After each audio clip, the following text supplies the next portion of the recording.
Boa noite a todos, boa noite. Sejam todos bem-vindos a mais um Radiologia em Casa. Hoje um programa super especial com o nosso querido Juan Carlos, falando lá, tá lá em... Hoje nós temos, eu vou dizer, um palestrante internacional aqui, podemos dizer assim, né, Juan? Para vocês aí que estão chegando agora, tem bastante gente entrando aqui. Boa noite para todo mundo, tem gente do Brasil inteiro aqui. Parabéns para vocês, sejam mais uma vez bem-vindos. Antes de chamar nosso convidado aqui, quero perguntar para você, você já conhece o site da Ensina Radiólogos? Você já acessou ensinaradiólogos.com? Tá? Dá uma checada nesse site, olha lá para você ver, tem muita coisa interessante lá, coisa de conteúdo assim maravilhoso, muita informação, muita coisa boa. ensinaradiólogos.com. Muito bem, vamos chamar aqui o professor Juan Carlos. Boa noite, Juan. Boa noite, professor. Boa noite a todos os telespectadores. Muito obrigado pelo carinho de todos. Muito obrigado pela presença. E ao Juan. Juan, você está onde mesmo? Desculpa, eu sempre confundo o país. Então, professor, estou aqui do outro lado do Brasil, aqui na Bolívia, em Santa Cruz de la Sierra, né? Estou realizando um sonho, graças a Deus. Devagarinho a gente chega lá. Ah, legal. Isso eu acho que isso é muito importante, Juan. Professor Alexandre Araújo também está conosco ali, ó. Boa noite, Alexandre. Como é que você está aí? Tudo bem? Olá, Márcio. Olá, Juan. Olá a todos aí da Ensina Radiólogos. Está me ouvindo bem, Márcio? Estou ouvindo, está tranquilo. Maravilha. É um prazer, mais uma vez, a gente está fazendo mais um programa aí, né? Radiologia em Casa. Agora o programa é uma vez por mês e a gente fica até com saudades, né? Isso é verdade. Mas eu sei que o papo hoje vai ser muito bom. É uma honra receber Juan Carlos aqui. Ele é um profissional aí de grande referência no Brasil, foi atrás de um sonho dele de fazer medicina, isso só está aumentando aí o conhecimento dele, mas, acima de tudo, ele é um grande profissional que tem paixão em ensinar. E a gente aqui da Ensina Radiólogos, do Radiologia em Casa, nós se inspiramos, nós buscamos parceiros como o Juan, então é um prazer muito grande estar com ele aqui hoje, e eu tenho certeza que o papo vai ser muito legal. Temos muitas coisas boas para falar do Fique Sabendo, né, Márcio? Exatamente. Hoje, muita coisa boa. Está voltando os congressos, a vida presencial, a vida sem máscara. Obrigado, meu Deus, e a todas as outras inspirações religiosas que as pessoas têm. Temos notícias aí também, o que eu vivi da radiologia, né? A gente tem que contar o que a gente viveu, tem história boa. Lembrando que o programa é assim, vai ser um bom bate-papo, uma entrevista, uma aula com o Juan Carlos aí, falando de tomografia. Vamos ter o Fique Sabendo, o que eu vivi da radiologia, sobre a condução do Márcio com a minha participação. Então, Marcelo, toca o programa para frente aí, que tem coisa boa, bastante gente chegando, casa cheia hoje, isso é muito bom, hein? Isso é muito bom. Juan, vamos começar aí, se apresenta para esse nosso público aí, para que as pessoas te conheçam. Tem muita gente que não te conhece aqui, então, por favor, Juan, se apresente aí. Em primeiro lugar, eu gostaria, agradecer ao Grupo Ensina Radiólogos pelo carinho, pela confiança que sempre esteve em nosso trabalho, né? Sempre nos chamando para maravilhosos eventos como esse. Eu queria agradecer de coração mesmo ao Grupo Ensina Radiólogos, né? Então, para quem não me conhece, né, eu me chamo Juan Vidal. Eu atualmente estou na Bolívia fazendo medicina, né? Sou acadêmico de medicina, sou técnico e tecnólogo em radiologia, tenho pós-graduação em tomografia computadorizada e ressonância magnética, né? Sou professor também da pós-graduação lá em Curitiba, da Camões, com coordenação do professor Prevedelo, um grande amigo, um grande irmão, professor Prevedelo. Também fui professor colaborador da Liga Acadêmica de Medicina da Universidade do Vale do São Francisco, de 2001 e 2002, né? E hoje eu mudei um pouco meus planos, mas nunca deixando a radiologia de fora, e estamos aqui realizando um sonho e fazendo a medicina. Beleza, Juan, isso é muito importante. Eu acho assim, como o Alexandre falou, a gente busca excelentes parceiros, a gente busca pessoas que tenham conteúdo para agregar a radiologia transmitir esse conhecimento ele é muito bom, né?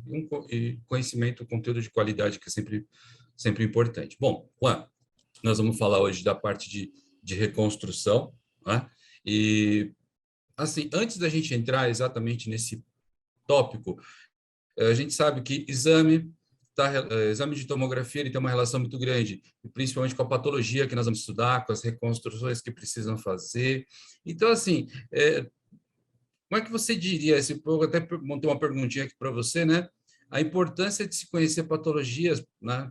No mínimo as mais comuns, né? Qual que é a importância disso para o profissional, Juan? Fica à vontade aí para responder, pode compartilhar a tela a hora que você quiser. Deixa eu compartilhar logo a tela para ficar...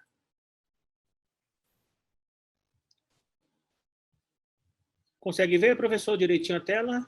Sim, tela compartilhada aí. Beleza, deixa eu só diminuir aqui. Pronto. Então, vamos lá. Eu resumiria assim para vocês, em relação à pergunta que foi feita, uma pergunta muito interessante, né? Qual seria a correlação de você ter um bom entendimento em relação a quadros patológicos, ter um bom entendimento em relação a protocolos, análise de imagem? Isso é muito importante, principalmente no seu dia a dia, para você se transformar um excelente profissional. Sabemos que hoje em dia não é somente fazer o exame, você começa lá atrás. Tudo começa lá atrás. Lá atrás que eu falo seria o pré-exame, a clínica do paciente, né? Você tem uma sequência que você deve seguir, como a clínica do paciente seria o pré-exame, você tem a região anatômica que você precisa dominar, o protocolo e, por fim, a aquisição das imagens, as reconstruções, onde você vai elucidar o caso, se vai ter algum quadro patológico ou não. Então, eu começo sempre com o pré-exame. O pré-exame, ele é o início de tudo. O pré-exame, ele é preponderantemente muito importante. É através do pré-exame que você vai chamar aquele paciente pelo nome, você vai confirmar o nome do paciente, você vai fazer toda a clínica daquele paciente, todo o histórico daquele paciente. Quanto mais informações você obter desse paciente, consequentemente, melhor será o seu protocolo, melhor será a sua aquisição das imagens e melhor será a sua avaliação em relação àquela estrutura anatômica, caracterizando ou descartando qualquer tipo de lesão. Quando falamos do pré-exame, que seria o início, você então colheu toda a clínica do paciente, você tem todo o protocolo na sua mão, você desenvolveu um excelente protocolo. Depois você vai ter a aquisição das imagens. Quando você tem a aquisição das imagens, você precisa entender que aquela imagem está com alto padrão de avaliação, que aquela imagem está com alta sensibilidade, alta especificidade naquela estrutura anatômica, onde você vai fazer uma leitura se tem algum tipo de lesão ou não. Então é importante. Depois que você tem um pré-exame, você tem uma excelência em relação à qualidade da imagem, você vai somente descrever os achados. Descrever o que você está vendo para você mesmo. Por exemplo, eu tenho lá uma bola branca no meio do abdômen. Essa bola branca, ela é intraperitoneal ou ela é retroperitoneal? Essa bola branca está no andar superior, no andar médio ou no andar inferior do abdômen? Essa bola branca, ela é única ou ela é difusa? Ela tem efeito de massa ou não? Se eu administrar o meio de contraste, tem realce ou não? Tem conteúdo sólido, conteúdo líquido, conteúdo gasoso dentro dessa bola? Então, somente descreva. Depois que você descrever os achados, o que você vai fazer? Você vai interpretar esses achados. Essa bola branca condiz com aquele pré-exame que eu fiz naquele paciente? O pré-exame que eu fiz naquele paciente, a clínica daquele paciente, se trata de um paciente grave, se trata de um paciente idoso, onde ele tem uma triade. Essa triade, por exemplo, é um paciente com hipotensão, é uma paciente com dor abdominais e um paciente com a massa pulsátil. Juntando a clínica do paciente com o exame que foi feito com contraste, eu caracterizei que se trata, então, de uma lesão vascular, uma dilatação anormal do vaso maior do que 50% do seu diâmetro normal, caracterizando um aneurisma da aorta abdominal fusiforme, um aneurisma de roto. Então, você consegue elucidar o caso. E, por fim, você tem o pós-exame. O pós-exame é tão importante quanto o pré-exame. É a hora que você vai colocar na mesa todas as suas fichas, todo o seu conhecimento clínico, fisiopatológico, anatômico e observar aquela alteração grave. Ou seja, tem um aneurisma de roto. Então, eu tenho que entrar no protocolo de pânico, e esse protocolo de pânico é avisar o médico imediatamente, o médico radiologista ou o médico solicitante, porque muitas vezes eles não estão lá na hora para poder ver esse exame, ou estão passando visita, estão fazendo cirurgia, ou até mesmo estão dando laudo, então você precisa adiantar esse laudo, adiantar essa informação para o médico solicitante. É o que nós chamamos de protocolo de pânico. Depois que você domina todo esse pré-exame, vamos pular aqui para a região anatômica. A região anatômica também é fundamental. A região anatômica é tudo para a gente. Quando eu falo da região anatômica, precisamos dominar aquelas 4 anatomias distintas. Quais são aquelas 4 anatomias distintas? Aquela anatomia radiológica, a seccional, anatomia ilustrativa, né? Anatomia da peça cirúrgica e anatomia embriológica. Aquela anatomia embriológica, que muitas vezes a gente deixa de lado, ela é muito importante. A embriologia é muito importante. Você dominando a embriologia, você já consegue elucidar vários quadros patológicos. Eu vou dar 2 exemplos aqui muito importantes. A malformação neurismática da veia de Galeno. É uma lesão congênita, a malformação neurismática, você vai ter uma dilatação na veia de Galeno, a antiga veia de Galeno, aliás, ou se chama veia magna, seria a principal retorno venoso, onde você vai... Você entendendo a sua embriologia, né? A veia precursora da veia de Galeno seria a veia proencefálica mediana de Markovsky. Então, você entende já esse quadro patológico. Outro muito importante seria, então, na região ali reprodutor feminino, onde você vai ter os ductos paramesonéficos, também chamados ductos mullerianos, que nascem ali ao lado, um pouquinho abaixo das veias dos rins. Na partir da 3ª semana de desenvolvimento, eles vão se fundir, vão se unir e vão formar o quê? 2/3 superior da vagina, o útero e as trompas uterinas, antigamente chamado de trompas de Falópio. Quando você tem uma má fusão, um má desenvolvimento dessa fusão, desses ductos mullerianos, desses ductos paramesonéficos, esse paciente não vai ter, então, o desenvolvimento dos 2/3 superiores da bexiga, do útero e nem das trompas uterinas. Então, dificilmente ele vai engravidar. Isso é o que nós chamamos de uma síndrome muito importante, síndrome de Rokitansky, ou seja, síndrome de Mayer-Rokitansky-Kusterhausen. É importante você entender. Depois a gente passa pelo protocolo. Protocolo, como você deve avaliar esse protocolo? Resumidamente, eu vou falar para vocês quando injeta contraste e quando não injeta. Resumidamente, quando eu falo da região do crânio, quando injeto e quando não injeto no crânio. Vamos lá. Urgência e emergência inicialmente não carece de administração do meio de contraste, porque a tomografia computadorizada tem uma alta sensibilidade e especificidade na avaliação de traumas, de fraturas, de hemorragias, de isquemias, de hipertensão. Então, inicialmente, não carece de administração do meio de contraste. Agora, se for uma lesão ambulatorial, é aquele paciente com uma cefaleia refratária, uma cefaleia crônica, é um paciente com um episódio de convulsões, então, eu pedia com contraste. Faria a administração do meio de contraste para você sempre avaliar o diagnóstico diferencial. Doenças granulomatosas, doenças vasculares, doenças neoplásicas, doenças infecciosas. A não ser que o paciente seja ambulatorialmente e for fazer uma avaliação de demência. Então, nesse caso, também eu não pediria o meio de contraste. Na região do tórax, quando eu pedia contraste e quando eu não peço na região do tórax? É simples.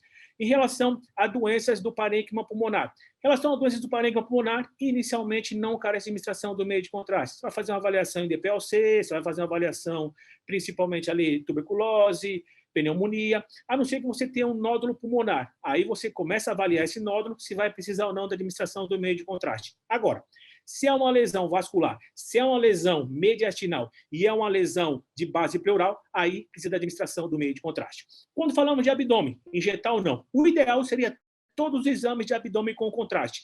O ideal seria todos, porque você consegue ter uma excelente avaliação no parênquima dos órgãos sólidos, na parede dos órgãos óculos e também uma avaliação vascular. Porém, muitos pacientes são limitados. Então, alguns exames, como, por exemplo, cálculos, você pode solicitar sem contraste, até mesmo alguns abdômenes agudos. É importante a gente entender. E, por fim, as reconstruções. As reconstruções são início de tudo. As reconstruções são muito importantes. As reconstruções é um mundo infinito. Quanto mais reconstruções, melhores, para você conseguir fazer uma excelente avaliação em relação à estrutura anatômica. Ver o seu tamanho, a sua profundidade, a sua real localização. Isso é muito importante, assim você consegue elucidar o caso, caracterizando ou descartando qualquer tipo de lesão. Ok? Vamos lá, professor? Ok, Juan, é que eu estou dando um suporte no chat aqui. Beleza, foi só um resumozinho rápido. Não, beleza, até deixa eu... que o pessoal aqui tem... eu estou respondendo aqui, como as pessoas estão com um problema no áudio aqui. Só responder aqui. Beleza, vamos continuar aqui, Juan. Foi bem legal isso aí. Vamos lá. Daí, na nossa segunda pergunta, eu coloquei assim para você, Juan. Os planos de reconstrução, sagital, axial e coronal, que são os 3 planos base, eles são obrigatórios em todos os exames? Sim, professor, deixa eu continuar, então, a primeira pergunta rapidinho, falar sobre 3 quadros patológicos, bem rapidinho aqui do pessoal, antes de falar sobre Perfeito. reconstrução. Daí você já pode dar sequência. Pronto, já dou sequência das reconstruções, né? Isso. Então, como eu falar da primeira pergunta, a gente falamos a introdução em geral, agora vamos falar um pouco sobre anatomia, fisiologia, fisiopatologia. Eu coloquei 3 lesões bem especiais para vocês aqui, que vocês vão se deparar no dia a dia de trabalho de vocês, né? A primeira seria o AVE, acidente vascular encefálico. Se vocês forem na literatura, lá, na língua portuguesa, observar o significado. Se trata, então, de um déficit neurológico focal secundário a uma lesão vértebro, a lesão cérebro-vascular. Seria, então, o acidente vascular encefálico, a principal causa de morte no mundo e também a principal causa de invalidez. 80% dos casos, eles são isquêmicos, observado nessa imagem aqui, do lado esquerdo, e 20% eles são hemorrágicos, observado aqui nessa imagem. Vamos falar um pouco sobre o isquêmico. O isquêmico, você já tem a clínica do paciente, aquela clínica do paciente, você colheu toda a clínica do paciente, você entendeu que é um exame de urgência e emergência, então eu já sei que inicialmente não carece a administração do meio de contraste. Eu sei que na tomografia para isquemia, né, muito difícil você caracterizar um acidente vascular encefálico isquêmico na fase aguda ou hiperaguda, porém, você pode encontrar alguns sinais que podem indicar essa isquemia aguda ou hiperaguda, ou se não, descartar com outro tipo de lesões. Por exemplo, como aneurisma, dissecções, aliás, você pode caracterizar como isquemia, né? Você pode caracterizar como sangramento, como algum tipo de tumor. Então, é importante sempre fazer a fase sem contraste. Encontrando, então, a fase sem contraste, você pode encontrar alguns sinais e pode encontrar também algumas estruturas que indicam que se trata de uma isquemia. Como nesse caso, foquem os olhos de vocês nessa imagem. Uma imagem inicialmente sem contraste, no plano axial, fazendo aquele velho exercício, aquela sistematização dos seus olhos, a sistematização do seu exame, subindo e descendo as imagens bem devagar, fazendo aquele velho exercício, comparando o lado direito com o lado esquerdo, observando a diferença de densidade da substância branca e substância cinzenta, a gente já consegue observar essa alteração. Essa imagem aqui, ó, hipodensa, é uma imagem hipodensa, e essa imagem hipodensa, ela pega a cortical, a subcortical, ela não preserva o córtex, né? Ela tem uma perda da diferenciação entre a substância branca e substância cinzenta e ela delimita um território. Então, toda vez que vocês pegarem uma imagem por tomografia, uma imagem hipodensa que pega a cortical, a subcortical, não preserva o córtex, ele tem uma perda da diferenciação entre a substância branca e a substância cinzenta e delimita um território, a primeira opção, você já começa a pensar em acidente vascular encefálico isquêmico. Nesse caso, ele é subagudo. Quando falamos de isquemia, o interessante é você entender também a sua fisiopatologia. Quando eu falo da sua fisiopatologia, eu estou falando da cadeia do evento. Essa cadeia do evento começa com o quê? Uma obliteração total ou parcial em relação ao vaso, onde não vai chegar sangue naquela região, ocorrendo o que nós chamamos de hipóxia, uma diminuição dos aparatos metabólicos para aquele determinado tecido.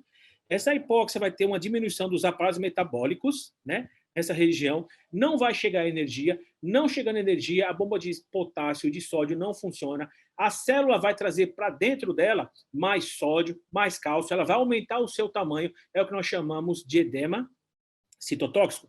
Esse edema citotóxico caracterizado pela isquemia, consequentemente, ele pode evoluir para o que nós chamamos de apoptose, ou seja, a morte da célula. É o que nós chamamos da cadeia do evento. A isquemia, por sua vez, também você tem que entender o seguinte, que a isquemia ela não é homogênea. A isquemia ela tem densidades diferentes e fases diferentes. Você tem a isquemia lá, a área mais escura, que seria o core, seria a morte, né? Seria um infarto pré-determinado. Você tem outra área ao redor, chamada de penumbra, onde você tem a isquemia, mas você não tem um infarto, você ainda tem alguma circulação naquela região, então você ainda pode salvar aquela hora, dependendo da hora que começou o evento. e você tem uma área mais distante, uma área de oligoemia. Dificilmente você vai ter uma isquemia, dificilmente você vai ter um infarto nessa região, porque é uma área menos vascular. Então, a gente consegue observar bem direitinho aqui a isquemia.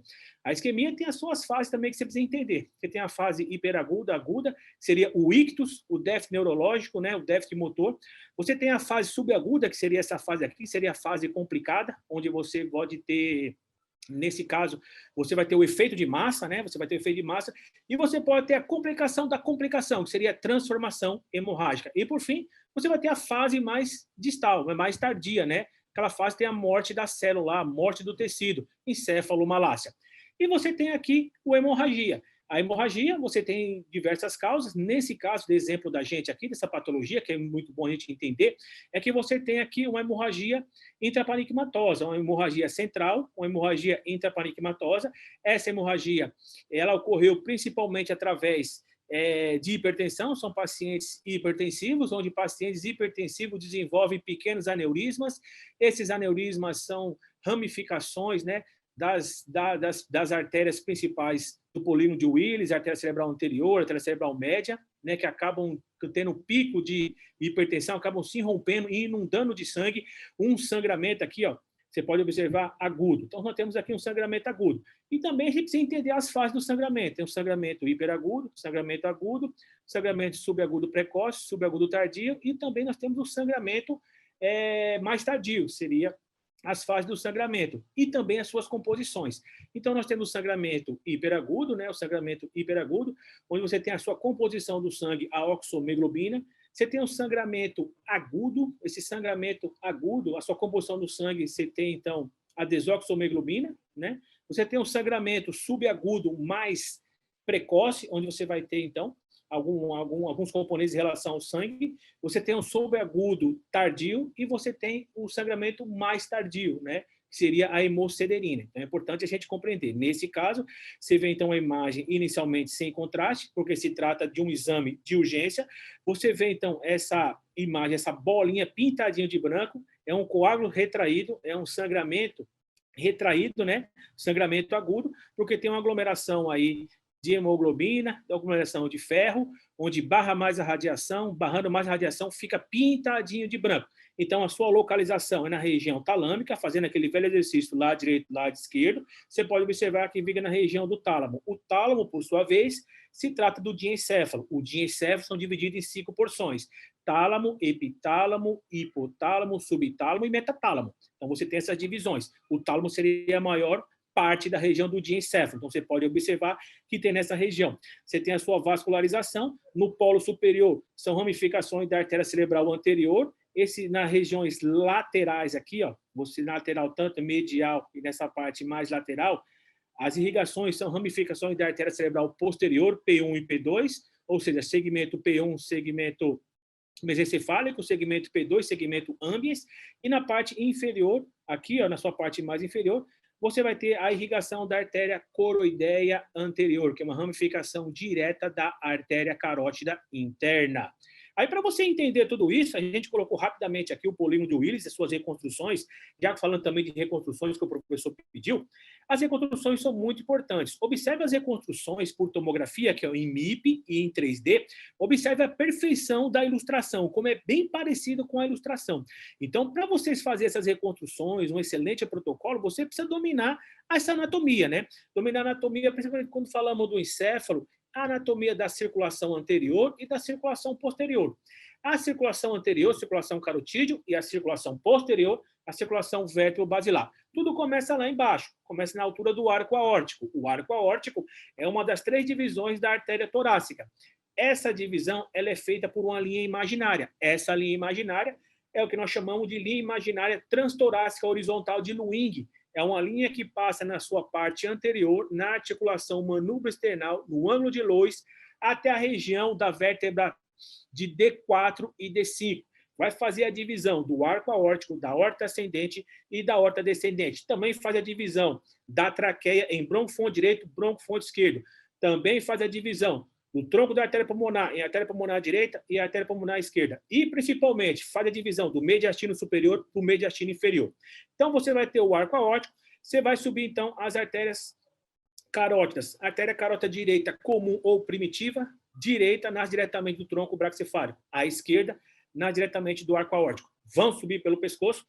Quando chegar na altura de C4, ela vai se bifurcar. Na sua parte anterior, a artéria carótida externa, na sua parte posterior, a artéria carótida interna. Essa bifurcação é o que nós chamamos de bulbo carotídeo ou de seio carotídeo, onde vai ter os baroreceptores que tem o controle da pressão arterial. Por isso que ela é um pouquinho mais dilatada.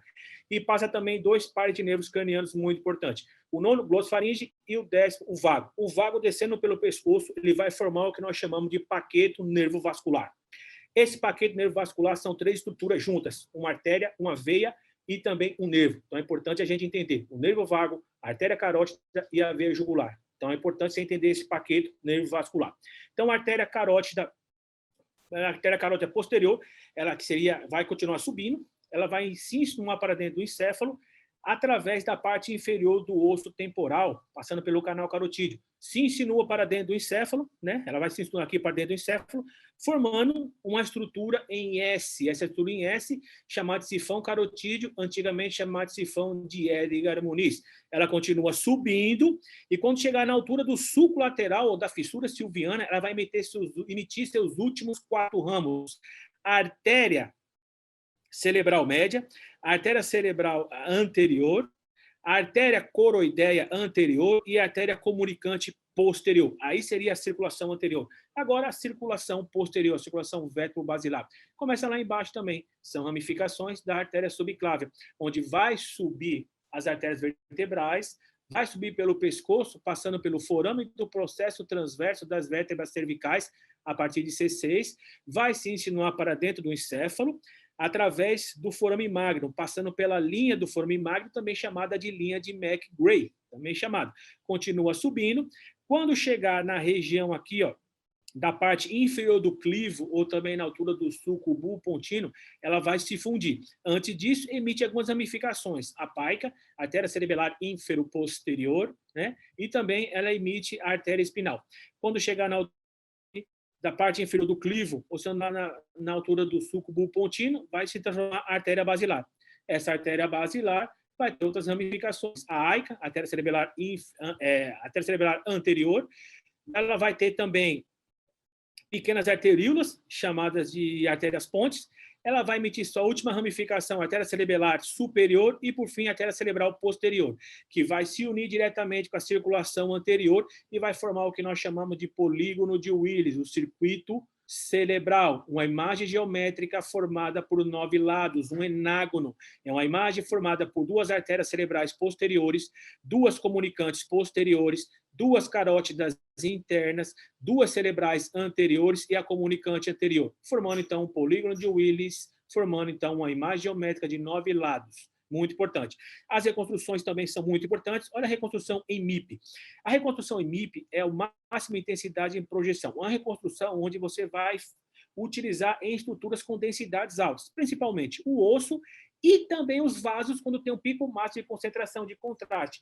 Você vai pegar os pixels mais superficiais com densidades altas e vai realçá-los, aumentando a sua espessura de corte. Assim você vai conseguir observar o vaso, de onde ele começa e de onde ele termina, fazendo uma excelente avaliação morfofuncional, anatopatológica e anatorradiológica. Então é importante você entender. E as reconstruções em 3D também são muito importantes. Observe a riqueza de detalhes na reconstrução em 3D.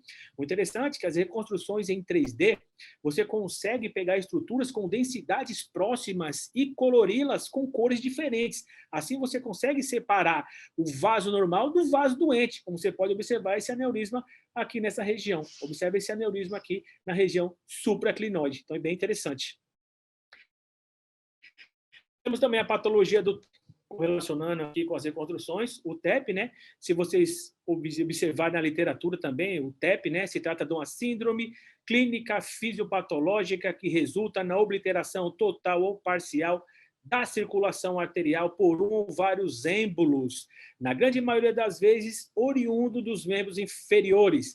Os membros inferiores ocasionando principalmente através de traumas ou através do que nós chamamos da tríade Verscholl. Essa tríade Verscholl, ela pode ter o êxtase sanguíneo, ela pode ter a hipercoagulabilidade ou também pode ter o que nós chamamos de lesão no endotélio do vaso. Acontece o TEP. O TEP Se esse êmbolo viajar e parar na região torácica, só vai ser afetado a artéria pulmonar. Então, o TEP só vai ter na artéria pulmonar. Clínica do paciente. Na grande maioria das vezes, é um paciente que abre a clínica com dor torácica aguda. Dor torácica aguda, você tem uma gama de lesões, da mais leve como da mais grave. Da mais leve, você já começa a pensar aí, como, por exemplo, refluxo esôfago gástrico. Da mais grave, você pensa em 3 lesões quando você tem dor torácica aguda. Primeiro lugar, síndrome coronariana aguda. Segundo lugar, tromboembolismo pulmonar. Terceiro lugar, síndrome da artéria aorta. Lembrando que a síndrome da artéria aorta ela vem acompanhada de 3 lesões distintas. Aliás, 4. Coloca o 4. Aneurisma, dissecção, edema intramural e a úlcera perfurada. É importante você entender. Então, você tem o TEP na região. O TEP tem vários protocolos, cada um tem o seu protocolo de acordo ao seu aparelho, de acordo ao seu planejamento, né? Então, o que interessa no TEP? O interessa é você ter um bom planejamento com otimização do contraste, otimização do tempo e otimização da dose do paciente. Você tem que ter essas 3 otimizações e você tem que ter essa imagem. Pico máximo de concentração só na artéria pulmonar e mais nada. Na artéria pulmonar, no seu tronco e nas suas ramificações mais profundas, mais periféricas. É muito importante você entender isso. A artéria pulmonar, quando falamos de tromboembolismo pulmonar, se você contaminar as estruturas adjacentes, não é que é errado. Porém, não fica um exame padrão e, principalmente, na hora de avaliar as reconstruções, não ficam tão boas também. Então, o exame padrão seria esse exame. Utilizamos o MIP para avaliação de vaso. Você pode observar que as ramificações mais profundas, mais periféricas, até a sua 5ª ordem, no lobo secundário pulmonar, não tem nada. E, nesse caso, você vê uma falha de enchimento grande, e essa falha de enchimento ela é caracterizada como tromboembolismo pulmonar. Qualquer exame. Professor, quer falar alguma coisa ou posso continuar aqui? Não, está perfeito. Pode, só para a gente... Aqui, o Juan, como eu estava falando aqui, sobre os planos de reconstrução. Axial, sagital e coronal. Eu preciso obrigatoriamente fazer esses 3 planos para todos os exames? Na minha opinião, sim e sempre, e até mais. Muito importante você ter essas reconstruções, né? Antigamente era muito mais difícil, naqueles aparelhos mais antigos, né, fazer essas reconstruções. Hoje é muito importante. Eu vou dar um exemplo aqui, ó. Você temos um exemplo aqui fácil, né? Você tem em cima imagens sem contraste e embaixo imagens com contraste. Pico de concentração, uma angiotomografia, pico de concentração, você pode observar que tem uma lesão aqui. Olha essa lesão aqui, pintadinha de branco. Essa lesão, eu posso olhar essa lesão somente no plano axial e posso falar.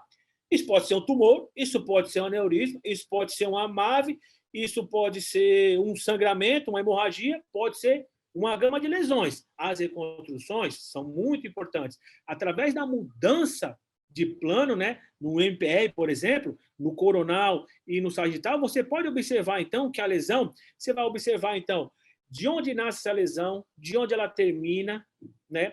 O real tamanho, sua real localização, então, a sua real profundidade. Então, é importante você ter esses 3 planos em todos os exames.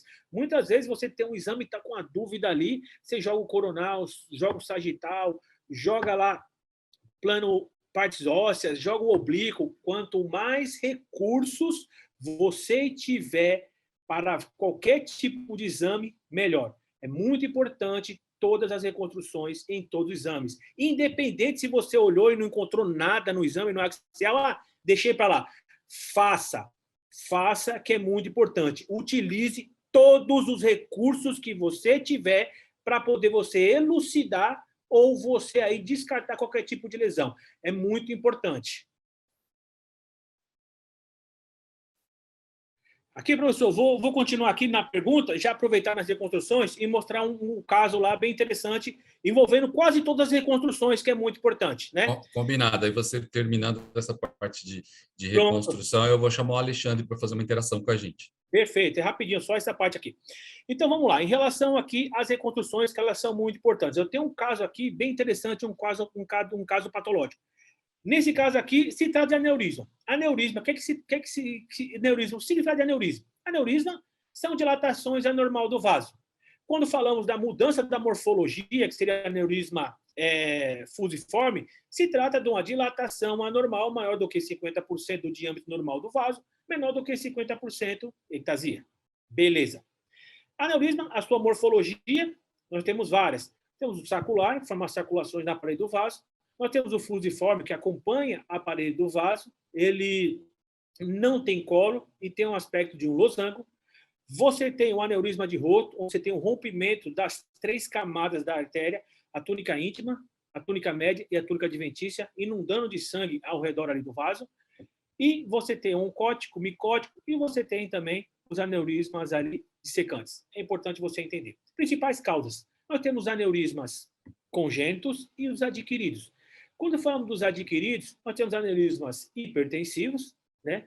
Nós temos através de vasculite. Vasculite, eu chamo a atenção de vocês para a arterite de Takayasu, também chamada de síndrome de Martirelli. Seria uma inflamação crônica do vaso, onde pode ter repercussão para isquemia, repercussão para estenose e repercussão para aneurisma. Você tem lesões do tecido conjuntivo, síndrome de Marfan, síndrome de Ehlers-Danlos tipo 4, neurofibromatose tipo 1, doenças policísticas autossômicas dominantes renais, através de MAV, através de iatrogênicas, infecciosas. Então, você tem ateromatose, aterosclerose. Então, você tem uma gama de lesões aí que pode ocasionar o aneurisma. Nesse nosso caso aqui, o que a gente vai fazer? Sistematizando o nosso exame, sistematizando a nossa visão. Foque os olhos de vocês nessa imagem. São 3 imagens sem contraste. Fazendo aquele velho exercício, subindo e descendo as imagens bem devagar, comparando o lado direito com o lado esquerdo. Opa, estou observando essa imagem. Uma imagem com a densidade um pouco maior que o parênquima encefálico. O que isso pode ser? Pode ser uma MAV? Pode. Pode ser um aneurisma? Pode. Pode ser um tumor? Pode. Pode ser uma hemorragia? Pode. Então, você tem uma gama grande de lesões. Vamos continuar a investigação através do quê? Da mudança dos planos e também da administração do meio de contraste. Continuo na pré-contraste, mudando aqui, ó, a região da lesão. A gente vê, então, a gente encontra a lesão. A imagem espontaneamente perdeu. O que eu sei dessa imagem é a sua localização. Eu domino a anatomia, então eu tenho que saber essa localização. Está praticamente na região mesial do lobo temporal. O que nós temos na região mesial do lobo temporal? É uma área nobre, é uma área que é irrigada pela artéria cerebral posterior, pelo segmento P1, segmento mesencefálico. É uma região onde você tem um giro parahipocampal, o hipocampo e o uncus. Então, é importante que eu tenha isso aí. Aí o paciente chegou para mim que a clínica é um paciente com cefaleia refratária com episódio de convulsão. Opa, então já tenho bastante informação da clínica do paciente.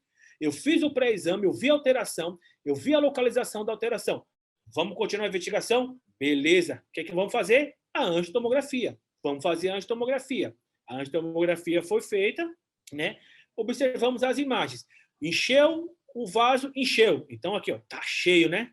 Encheu o vaso, a gente consegue observar no axial, no coronal e no sagital. Porém, eu preciso de mais informações, né? Eu preciso saber se é um aneurisma mesmo, qual é a artéria que está sendo afetada, sua real localização, sua real profundidade. Eu tenho que continuar a investigação além dessas reconstruções multiplanares. Eu vou utilizar, nesse caso, o MIP, máxima intensidade em projeção. O que eu vou fazer? Vou pegar os pixels mais superficiais com densidades altas e vou realçá-lo, aumentando a espessura de corte. Então, eu vou conseguir observar o vaso por inteiro. Observe o polígono todinho de Willis montadinho aqui para mim. Então, aqui está uma mãe para mim. Então, eu consigo aqui já fazer uma excelente avaliação. Olha o polígono aqui, o circuito cerebral. Eu tenho, então, aqui bem direitinho, ó, finalzinho, ó, o topo da artéria basilar, artéria cerebral posterior direita, posterior esquerda, comunicantes posteriores, carótides internas. Você tem, então, a cerebral anterior direita e esquerda e a comunicante anterior. E você pode observar, então, se eu sei que aqui é a cerebral posterior, olha, vindo aqui, ó, opa, tem uma bolinha aqui na cerebral posterior, tá vendo aqui? Olha aqui no coronal bem direitinho, artéria basilar, sua penúltima ramificação, artéria cerebral superior, e essa última ramificação, artéria cerebral posterior, a direita e a esquerda. Observe aqui na esquerda, que você tem aqui um aneurisma, tá vendo? Que acompanha bem direitinho, a gente consegue observar o aneurisma. Olha aqui na região do sagital. Então, a gente consegue observar o aneurisma. Nesse caso, através das reconstruções multiplanares, através do MIP, que é muito importante para observar estruturas com densidades altas, principalmente o vaso, com a administração do meio de contraste momentaneamente, quando você pega o seu pico de concentração, aumentando a espessura de corte, você consegue observar toda a vascularização, de onde ela começa, onde ela termina. Assim fica fácil para você avaliar uma doença do vaso. Nesse caso, a gente já conseguiu observar que você está numa dilatação normal do vaso. Essa dilatação está pegando na região posterior, da circulação posterior, a circulação vértebro-basilar. Seria a última ramificação da artéria basilar, uma artéria cerebral posterior, onde pega o segmento P1, entre o segmento P1, mesencefalo, segmento P2, ambos, e você vê se trata de um grande aneurisma. Então, esse aneurisma, localizado na região mesial do lobo temporal, está alterando algumas estruturas ao seu redor e ocasionando cefaleia refratária e ocasionando episódio de convulsão nesse paciente. Então, a gente melhora mais ainda o exame, através das reconstruções em 3D. Então, reconstruções em 3D, a gente conseguiu aqui, ó, fazer bem direitinho, tá vendo? Conseguir colorir o vaso e conseguimos colorir a lesão com cores diferentes. Assim, você fala, doutor, faz teu nome, professor. Aí está aqui o aneurisma. Então, você vê bem direitinho o aneurisma das reconstruções. Claro que você vai pegar o tamanho do aneurisma, né, direitinho, vai medir de onde começa, onde ele termina, né, todas as informações que o médico precisa. Você vai fazer tudo isso e vai entregar. Mas se você domina a clínica do paciente, você domina a anatomia, as reconstruções, olhou a patologia, corre para o abraço. Fala, professor, manda a prova. Fala, Juan. Vamos, Juan, faz uma pausa aí para você tomar uma água enquanto eu chamo o Alexandre aqui. Fica na tranquila. Alexandre, cadê você, Alexandre? E tem carvão para queimar ainda, professor. Alexandre, fica à vontade aí, Alexandre. Está me ouvindo bem aí, Márcio? Tudo Estou bem? sim, tudo ok. Maravilha. Primeiro lugar, né, é um show, é uma aula. Eu que fui muitos anos como professor na medicina. Eu até botei no grupo aqui da Radiologia Avançada o show que foi de fisiopatologia que o professor Juan deu. Ele deve ser chamado de professor.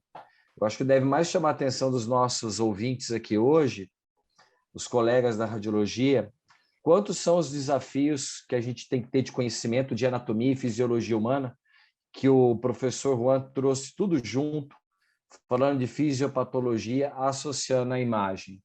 Para alguns pode pensar que é puro confete aqui que eu estou fazendo em nome da Ensina, mas não é.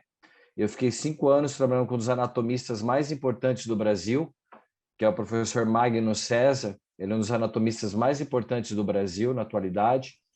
E somente a aula dele, e hoje com a aula do Juan, eu posso dizer que assisti realmente aulas espetaculares aí, com grau de didática, de conhecimento, de fisiopatologia, como raramente eu vi durante todas as minhas mais de 30 anos aí como professor mesmo, dentro de escola e de faculdade.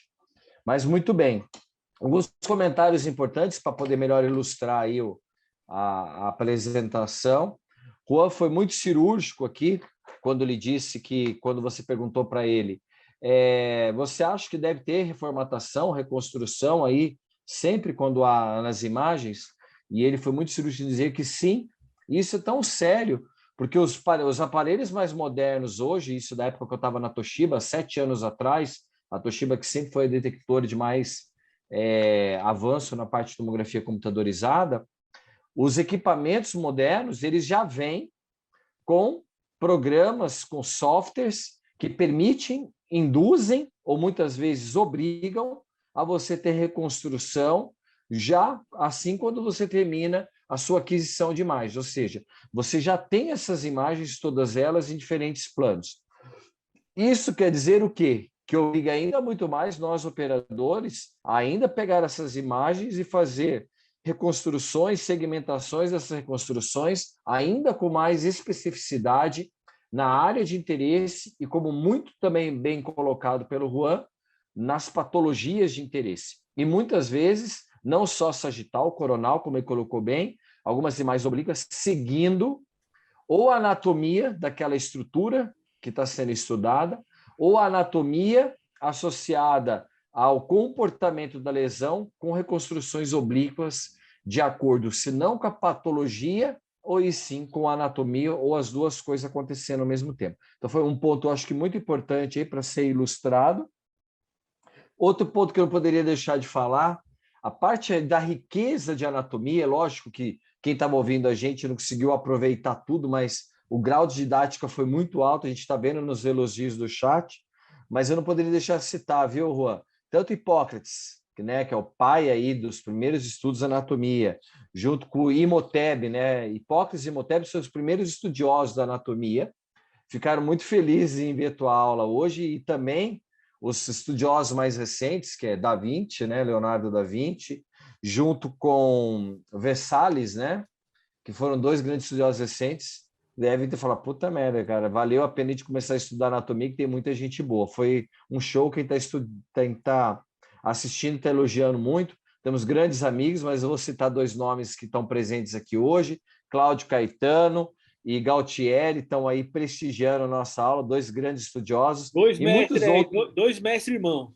Dois mestres irmão, falou tudo, falou muito bem, né? Que tomara que a gente breve estejamos juntos aí. Bem, Márcio, sobre a aula era isso. Eu não sei se já quer aproveitar, eu falo um pouquinho, aumento um pouquinho esse intervalo, e eu falo um pouquinho aí de alguns produtos da Ensina. O pessoal está respirando, nosso professor respirar um pouco, que tem Isso. muita coisa boa aí. Não, dá mais um minutinho para você, Alexandre. Pode falar com o pessoal aí. Então, muito bom. Eu não vou falar ainda do Fique Sabendo, mas lembrar o pessoal, né, que na Ensina Radiólogos nós temos muitos cursos, depois acesse, tem muito conteúdo gratuito. Nós somos a maior página no Brasil de empregos e oportunidades. Toda semana, pessoal, tem muita oportunidade de emprego. Essa semana mesmo, entra lá amanhã, finalzinho da tarde, muita novidade saindo, concurso público, vagas no HC, tem uma vaga top, Márcio, no HC de São Paulo, no Hospital das Clínicas, para supervisor, está rolando um boato que o salário passa de R$ 8.000 por mês, tá? Então, fique esperto que tem coisa boa. Abriu essa vaga aí, está sendo aberta agora, tem muita coisa boa. Entra lá em Empregos e Oportunidades, na Ensina Radiólogos, que é a maior página nessa questão de empregos e oportunidades. Mas Ensina Radiólogos tem muito conteúdo gratuito, você que quer estudar, quer aumentar seu conhecimento, entre lá, muitos vídeos, muitas aulas, muitos textos e tem muito mais. Pós-graduação nossa bombando, vai começar a terceira turma de Salvador, agora dia 9 e 10 de abril. Eu e o André vamos estar lá para o Carlos André para fazer a abertura. Pós-graduação em São Paulo, TC e RM, já é a 7ª turma nossa no Brasil. Pós-graduação, tomografia cruzada, ressonância magnética, com estágio em diversas capitais do Brasil. Turminha aí, nossa, mandar um abraço para a turma de Salvador, São Paulo, alunos aí do Sul, do Norte, do Nordeste, do Sudeste, do Sul, turmas do Brasil inteiro.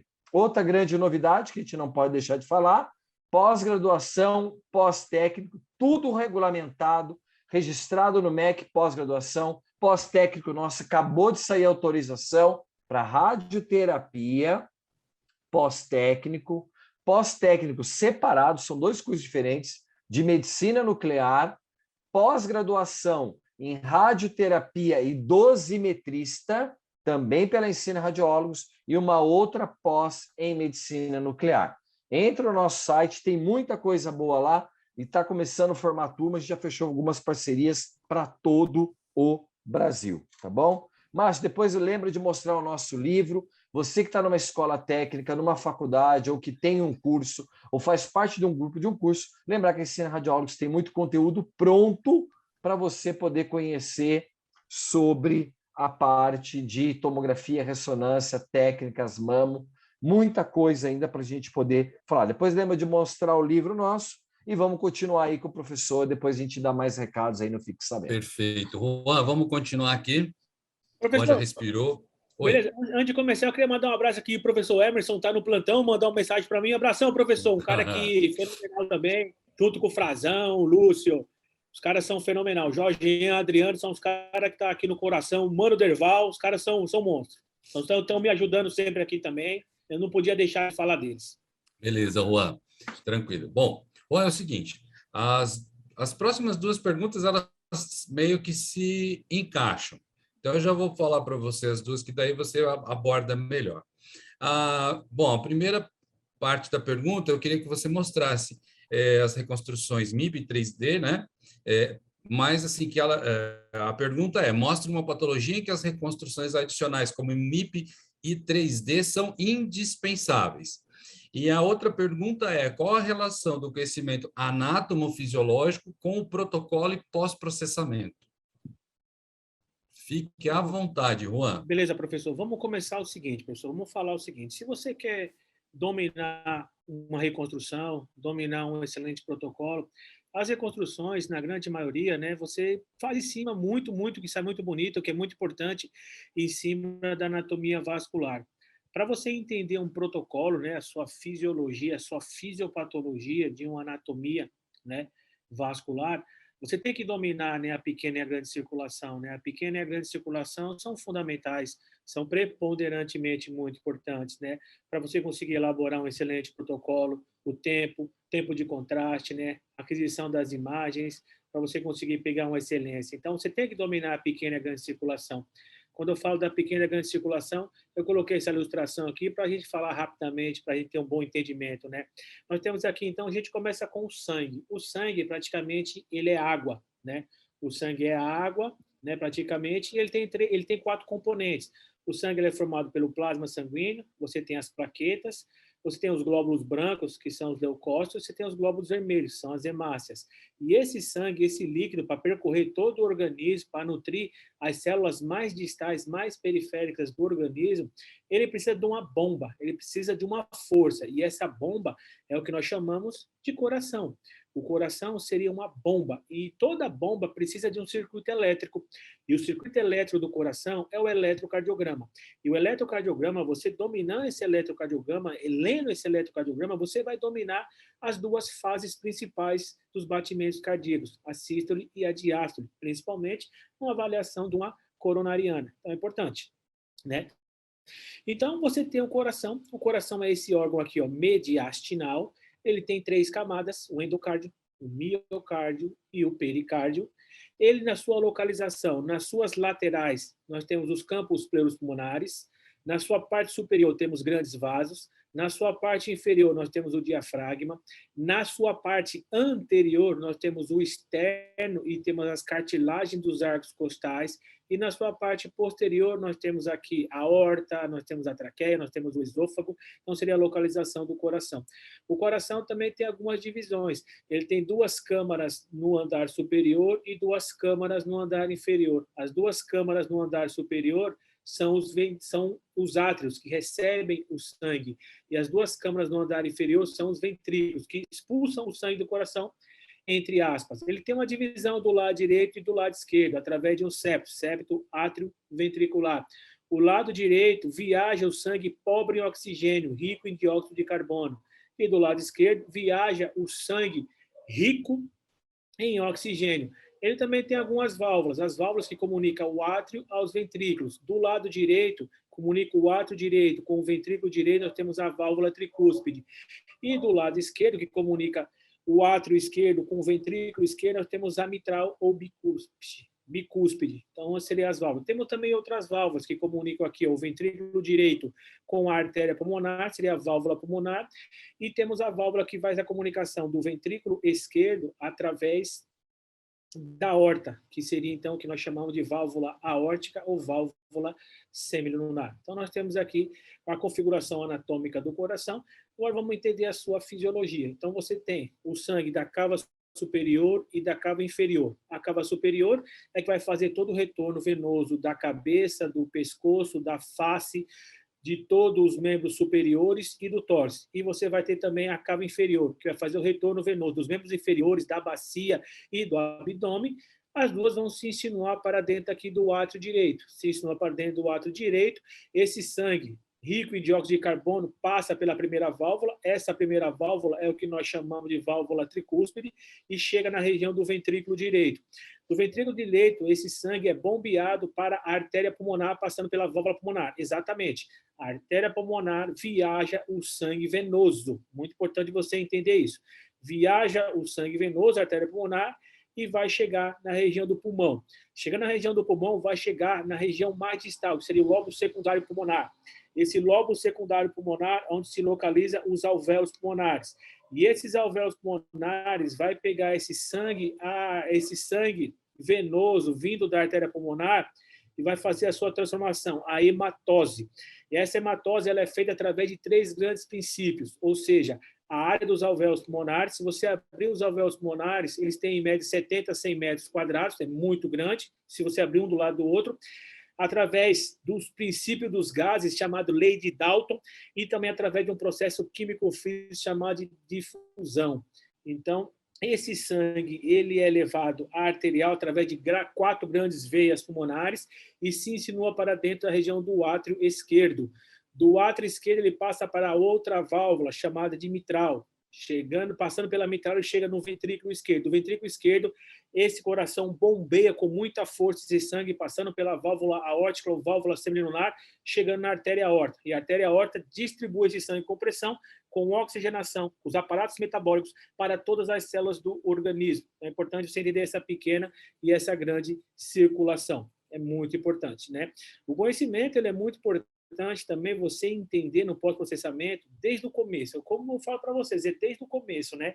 A gente precisa entender clínicas, reconstruções, para você tirar toda a diferença. Nesse nosso caso aqui, nós temos, então, um grande aneurisma, né? Um aneurisma abdominal, um aneurisma de roto. É um paciente que abre a clínica principalmente com dores abdominais, ele abre a clínica com hipotensão e com a massa pulsátil. Se você tocar, a massa é pulsátil. Agora, o que a gente precisa entender, né?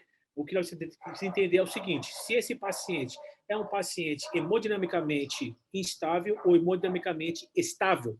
Se ele é instável, é um paciente grave, é um paciente com cefaleia, é um paciente com dor torácica, é um paciente convulsionando, é um paciente com dispneia.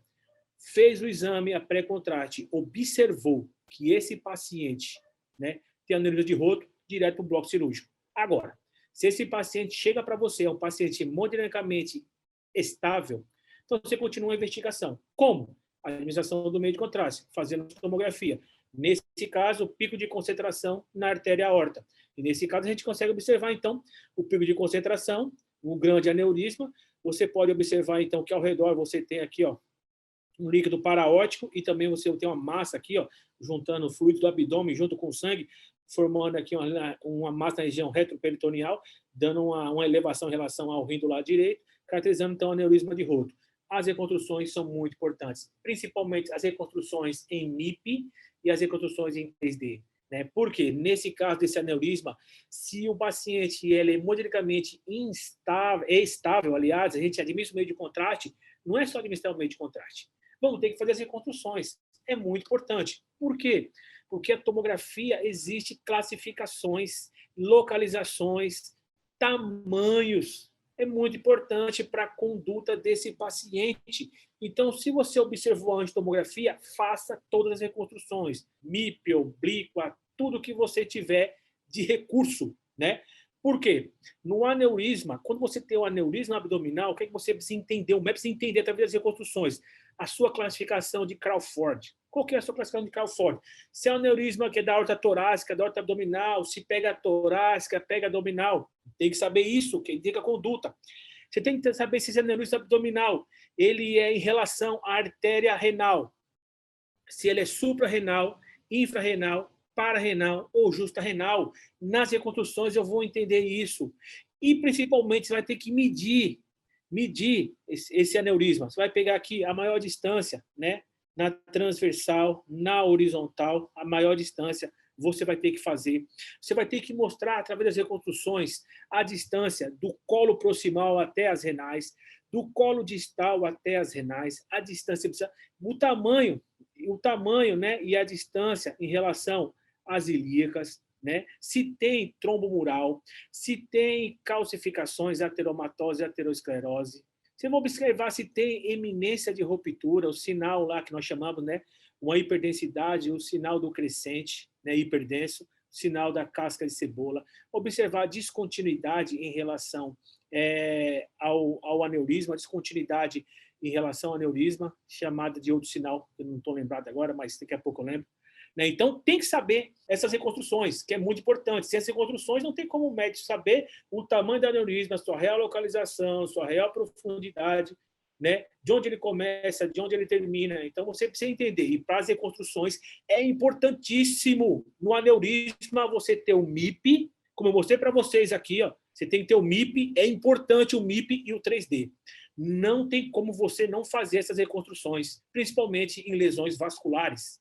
Você precisa ter, para você ter uma melhor avaliação na doença do vaso. Principalmente nesse caso, seria o grande aneurisma, que a gente pode observar aqui, né?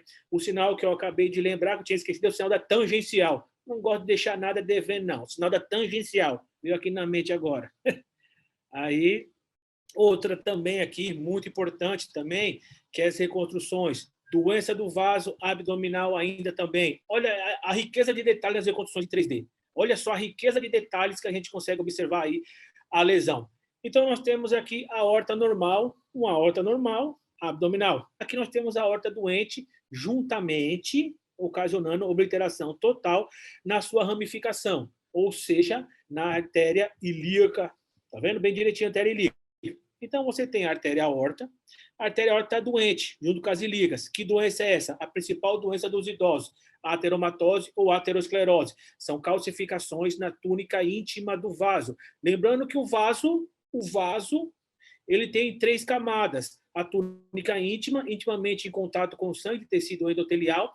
A túnica média, formada de tecido muscular elástico liso. E a túnica adventícia, tecido epitelial. Quando você tem essa principal doença do idoso, a ateromatose, a aterosclerose, a sua fisiopatologia, você tem que entender primeiro a fisiologia. A fisiologia do sangue da artéria aorta é laminar. Se é laminar, no centro o sangue é mais rápido, nas periferias ele é mais lento. Aí entra a fisiopatologia. Se ele é mais lento, ele acaba ancorando elementos configurados do sangue na túnica íntima. Esses elementos configurados do sangue, principalmente o colesterol, formando essas calcificações, a ateromatose e a aterosclerose. Principal causa de aneurisma em idoso e obliterações total ou parcial dos membros inferiores, principalmente pegando ou da artéria ilíaca ou da artéria femoral. Nesse nosso caso, você pode observar que é uma obliteração total da artéria ilíaca do lado aqui, ó, direito, tá vendo? Ilíaca do lado direito, ok? Bem direitinho aqui. Porém, o organismo, ele é muito inteligente. Ele não vai deixar sem circulação, né, esse membro para ele não morrer. E por isso existem as colaterais. A principal colateral que está nutrindo, não está deixando morrer esse membro, é essa daqui, artéria epigástrica inferior. Essa artéria epigástrica, ela começa lá em cima, aqui em cima ela começa, ó, chamada de artéria mamária ou artéria torácica interna.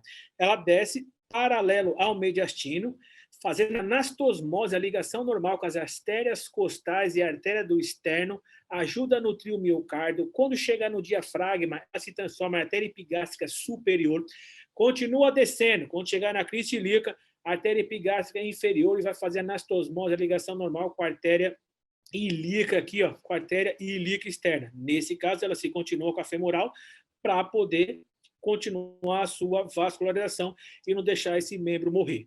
Quando você tem já essa obliteração total na parte final da artéria aorta, juntamente com a obliteração total da ilíaca direita e ilíaca esquerda, é o que nós chamamos de síndrome de Lerich. E essa síndrome de Lerich tem que fazer uma intervenção urgente, como nesse caso também. Você tem o que nós chamamos de enxertos. Esses enxertos é o que nós chamamos de bypass. E para você fazer esse bypass, você tem as classificações também. Essas classificações dessas obliterações dos membros inferiores. Nós temos a classificação de Rutherford, você vai ver se esse paciente está estável, e a claudicação desse paciente. Né? Claudicação, as dores do que ele tem lá na perna.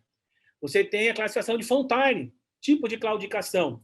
E você tem a classificação de Tusk 2, se tem obliteração em um lugar só, obliteração em mais de um lugar, você vai fazer a classificação que indica a conduta. E essa conduta é muito importante para o vascular, que ele vai fazer um enxerto. E esse enxerto é o bypass. E esse bypass você tem 2 mais importantes. O bypass seria a ligação axofemoral, uma ligação que vem lá de cima da artéria axilar, que seria a comunicação da subclávia até a femoral, ou você pode fazer a comunicação, o médico pode fazer, aliás, a comunicação da artéria até as ilíacas, né? A artéria ilíacas bilateral. Seria o enxerto, seria o bypass. Então, é importante essas reconstruções para o médico fazer essa avaliação e ter a melhor conduta. Então, para que serve principalmente as reconstruções, quando falamos no âmbito assim, vou dar um exemplo, vamos focar no vascular, no âmbito vascular.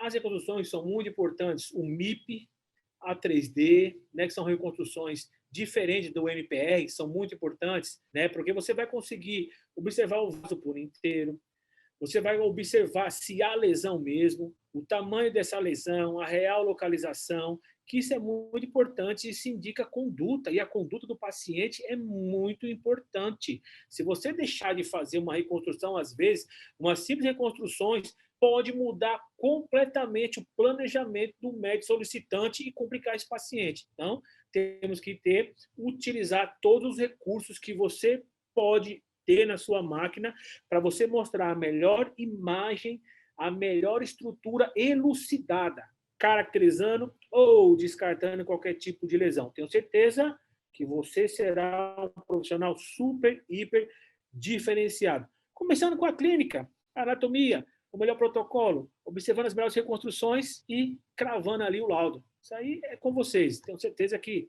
vocês vão olhar diferente hoje em dia os exames em relação, principalmente quando falamos de reconstruções de imagens. Vamos lá, professor. Beleza, Juan. Deixa eu abrir aqui. Cara, muito bom, muito bom. O que é isso? Professor. Oi, pode falar? Eu quero mandar um abraço aqui para o meu grupo de estudo aqui na Bolívia, os muçuranas, estão todos assistindo o meu grupo de estudo. É muçurana, viu? Muçurana. A galera aqui estuda bastante, gente boa, tá no meu coração, estou mandando um abraço para eles aqui. Beleza, Juan. Cara, foi muito bom. Ô Juan, você tinha me mandado aqui, deixa eu achar aqui. Aí, na sua apresentação, você tinha me mostrado aqui nessa parte, eu acho que é um MAVE. Uma MAVE? Isso. Não é a MAVE? Isso, uma MAVE. Isso, esta imagem, eu achei muito interessante. Isso aqui foi... que eu não sei se a gente passou batido aqui, tá? Mas fala um pouquinho para a gente dessa aqui, que eu achei bem legal. Pronto, a MAVE é muito importante, né? MAVE, má formação arteriovenosa. Quando falamos de má formação arteriovenosa, a gente falamos de má formação vascular. Quando falamos de má formação vascular, você tem dois grandes grupos, chamado com shout e sem o shout. O que significa o shout? O shout seria um desvio da artéria que acaba se encontrando diretamente com a veia, seria o shout. Então, você tem lesões vasculares sem o shout. Vamos dar alguns exemplos. Nós temos o telangiectasia capilar, um conglomerado de capilares. Você tem o antigo angioma venoso, que hoje é anomalia do desenvolvimento venoso, caracterizada através tanto na tomografia como na ressonância magnética, a cabeça da medusa, vai ter o sinal clássico lá. Você tem um cavernoma, um conglomerado de espaços vasculares, né, que você vai observar. Né? Então, são lesões que são sem o shout.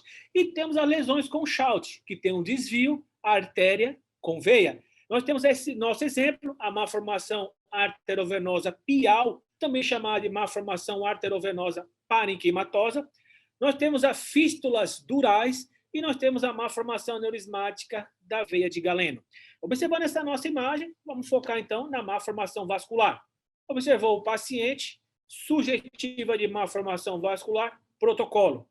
Protocolo é arterovenoso, não é protocolo arterial e nem tardio, é arterovenoso, entre 25 a 35 segundos após o início da administração do meio de contraste. Por quê? Porque se eu sei a fisiopatologia, que é uma artéria e é uma veia, eu preciso pegar o pico de concentração nas duas, eu preciso fazer a fase arterovenosa. Simples. Fechou aí? Está aí, fase arterovenosa. Fisiopatologia na arterovenosa. Como é que você tem? Você tem a artéria é mais calibrosa. Ela tem um reforço na sua parede, porque ela precisa aguentar o sangue com pressão, o sangue arterial. A veia não tem um reforço na sua parede, ela é menos calibrosa e ela não é robusta, porque ela não tem o sangue com pressão, é um sangue amortecido. E entre a artéria e a veia existe uma ponte. Essa ponte é o que nós chamamos de capilares. Então, o sangue arterial chega nos capilares, o capilar tira essa pressão e joga na artéria, na veia, e continua a sua circulação normalmente. Agora, quando você tem um parênquima de um órgão, quando eu falo parênquima para vocês, é um conjunto de células que formam o tecido responsável pelas funções vitais daquele determinado órgão. Então, quando você tem lá no parênquima uma artéria e ela vai desviar diretamente, que seria o shout, desvio diretamente para a veia, sem o amortecedor, sem, né, a ponte, se o sangue arterial com pressão chega numa veia que não é preparada, acontece isso, essa má formação arterovenosa. E essa má formação arterovenosa ela é caracterizada principalmente pelo emaranhado de artéria e veia. Esse emaranhado é chamado de nidos. Então, nós temos unidos nessa região. Então, temos unidos. A importância das reconstruções, muito importante. Você consegue caracterizar que é unidos, que é uma MAVE. Beleza. Agora, você precisa fazer as reconstruções. Você precisa mostrar para o médico qual é a artéria nutridora, qual é a veia de drenagem. Precisa saber, porque isso indica conduta, para ele entrar na cirurgia e entender o que deve ser feito, né? Você precisa entender se essa área é eloquente ou alequente, se é uma área nobre ou não.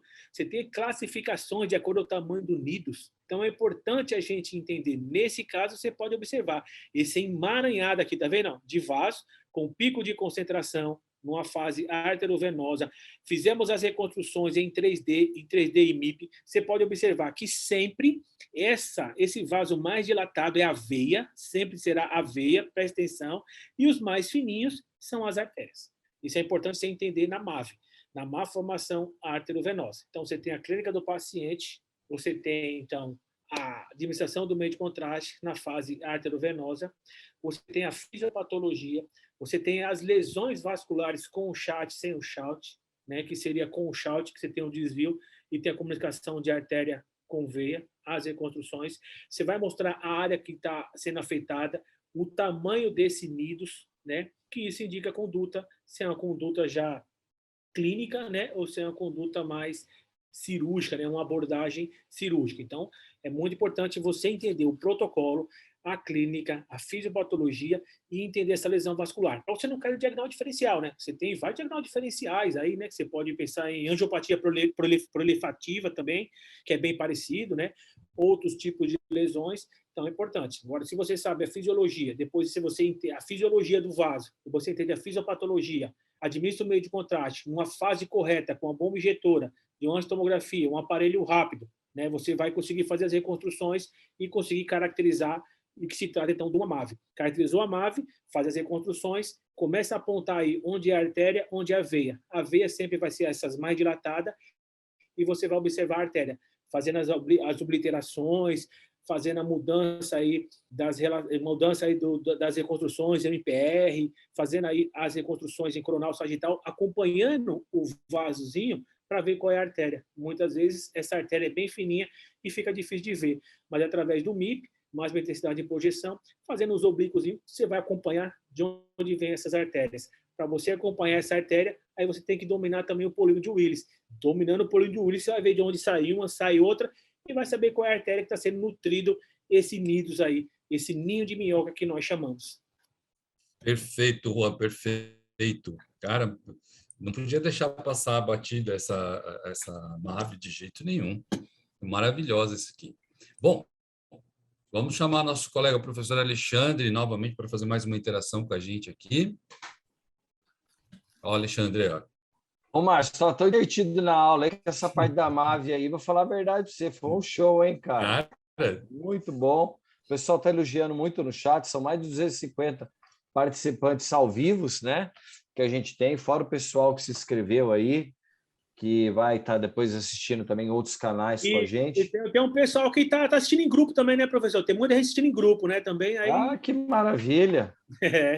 Muito bom. O pessoal na Bolívia assistindo em grupo aqui, o pessoal. Ah, que legal. Mandar um abraço para todos os amigos aí da Bolívia, né? Muitas graças por estar aqui, prestigiando a nossa charla aqui, muito bem. Eu ia fazer mais duas citações rápidas aqui, uma provocação só para a gente poder encerrar essa parte, né? Como que a tomografia está evoluindo muito, né, Juan? Eu tenho lido recentemente, porque eu gosto de falar de tecnologia, estudar sobre isso, né? A tomografia, os novos equipamentos vão vir com doses de radiação muito baixas, algumas delas comparáveis ou iguais à dose de raio-x, né? A gente já vem com detectores espectrais, né? Detectores em algumas marcas chamadas de quânticos, né? Isso não tem mais ruído na imagem, ele aproveita totalmente a radiação, baixando ela de doses muito específicas, e ao mesmo tempo uma resolução espacial de imagem absurda, está mais popular, mais evidente através das reconstruções cinematográficas, né? Que a gente está vendo hoje, muitas delas muito realísticas, a gente encontra até isso em alguns artigos, quando comparava com a anatomia humana. Mas o ponto legal aqui da gente poder evidenciar na tua belíssima apresentação é que é fundamental. Você fez aí uma organização, uma base muito importante. Profissional que trabalha com imagem, conheça anatomia. Profissional que trabalha com imagem, conheça patologia. Aí você tem mais um outro grande passo. Saiba a fisiopatologia. É o que você acabou de falar do MAVE. Cara, olha aqui, ó.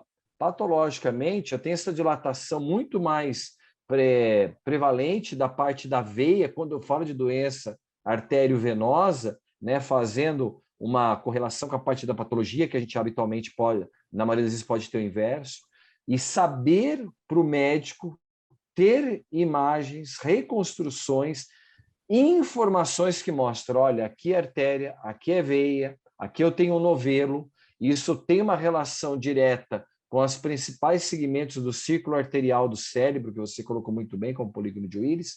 Então, é isso que é importante chamar a atenção de todos os profissionais que estão aqui, o quê? Que você tem que conhecer essa base, você tem que ter conhecimento que quando você vai para a reformatação, para a reconstrução, você tem que mostrar anatomia, você tem que mostrar a patologia, e essa correlação vai ser muito importante para o tratamento, seja ele clínico, seja tratamento cirúrgico, para o planejamento. Esse, alguns 10 anos atrás, foi a grande mudança que teve. Há 10 anos atrás, reconstrução ela era perfumaria no exame. Quando a coronária começou a tomar um corpo muito importante, o cara falava, olha, é na reconstrução, é no MIP, é no MPR, é no 3D, que eu faço o diagnóstico, eu entendo a patologia, isso se replicou para todos os segmentos estudados por tomografia computadorizada. Então, acho que era uma colaboração importante que eu queria colocar aqui, né? Lembrar, chamar um pouquinho a atenção que a tomografia, muito ao contrário do que alguns pensam, ela passa por uma grande transformação. A tomografia vai ocupar espaços cada vez maiores na medicina mundial, porque ela está vindo com os novos equipamentos, com doses baixíssimas de dose de radiação, equiparáveis com aparelhos de raio-x. Eu estou afirmando isso, não é eu que escrevi, não é eu que li, baseado nos artigos mais importantes publicados nas principais revistas recentes, aí, quando fala de tomografia computadorizada. Bem, Márcio, depois eu só volto para poder a gente falar um pouquinho, finalmente, aí, do Fique Sabendo, que tem mais duas partes. Já, vamos para a próxima parte. Eu vou aqui, Juan, eu vou pedir para você tirar a sua tela, seu compartilhamento, que eu vou compartilhar algo com vocês aqui bem interessante. Bora, professor. Muito bem, deixa eu compartilhar aqui. Está aparecendo para todo mundo aí?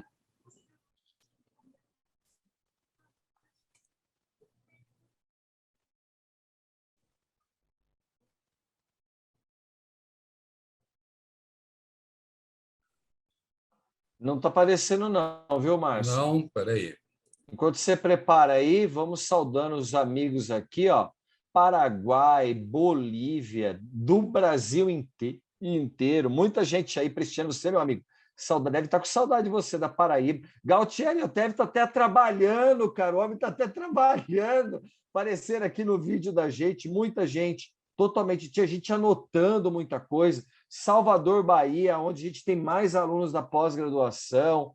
Então tem muita gente, Rio de Janeiro, Natal, ixi Maria, aqui é o Brasil todo, Floripa, Brasil inteiro, muita gente interagindo com a gente. E manda um abraço para todo mundo. Que bom que a gente vai poder logo estar junto, fazer evento presencial. Uberabas, o Lucas Bispo participando muito. Márcio, com você.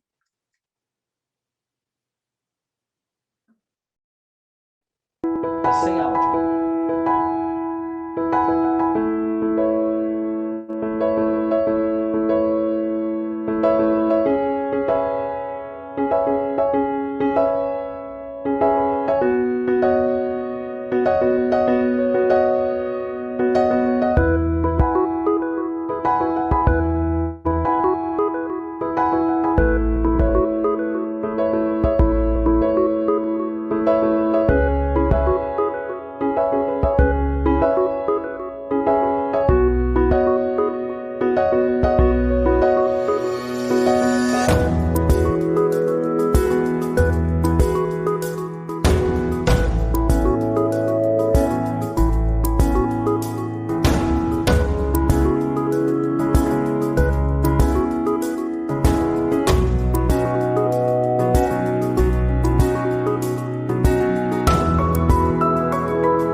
Muito bem. Muito bem. Conseguiu ver o vídeo, Alexandre? Márcio, consegui ver o vídeo. Essa é a nova abertura, né, do O que eu vivi da radiologia. Só para mim falar para o pessoal aqui, aquelas pessoas que passam ali, eu fico com convite para vocês entrarem lá no site do Ensina Radiólogos e conhecer. Foram as pessoas, os primeiros profissionais que brigaram para a gente ser reconhecido como profissionais das técnicas radiológicas. Ali aparece Aristides Negretti, Vilmar Torrano, Laércio Tonello, Isolda. São pessoas que brigaram para a nossa profissão existir e ser reconhecida no Brasil. Entre lá, é gratuito, conheça a história deles, o que esses caras fizeram, como eles começaram fazendo a radiologia, para você valorizar essa que é uma das profissões mais importantes entre todas as profissões que existem no mundo, tá? Para quem acha que isso é só uma frase minha, um dos pesquisadores mais importantes da radiologia do mundo, chama James Straub, ele escreveu já várias vezes que os profissionais que operam equipamentos de imagem são e estarão no futuro ainda breve configurando como um dos profissionais mais importantes entre todas as atividades profissionais. Até mesmo porque a radiologia está entre as descobertas mais importantes entre todas as descobertas da humanidade. Márcio, é com você. Beleza. Então, Juan, essa abertura muito carinhosa que a gente fez com o Alexandre, são pessoas importantes. O que eles têm em comum com você hoje, Juan?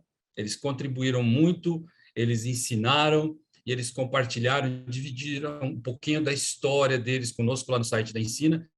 E hoje eu gostaria que você aqui dividisse com a gente um pouquinho. Conta para mim aí, conta para nós o que você viveu na radiologia que te marcou, Juan.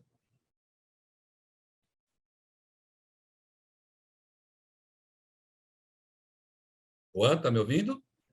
Você está sem microfone.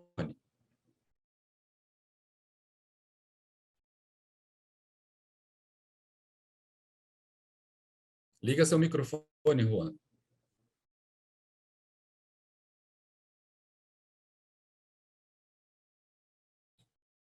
Acho que o Juan está com algum probleminha técnico ali. Mas você me ouve, Juan? Está ouvindo agora? Opa! Deu um probleminha aqui. Agora sim. Ouvi tudo, professor. Fica tranquilo. O que eu vivi na radiologia, eu vou contar uma história. Não vou contar a história triste, porque todo mundo tem uma história triste, professor. Eu não vou contar a história triste, que quando a gente começa, não vou. Vou contar mais da parte que comecei a palestrar, né? Que foi um pouquinho mais engraçado, mas marcou muito a minha vida, né? Desde quando eu comecei a palestrar. Não vou começar a história triste que todo mundo tem, não vale a pena, não, né? Então, lembro que eu comecei a trabalhar, né? Passei no concurso, trabalhei lá no hospital de Campina Grande, né? Comecei a trabalhar lá.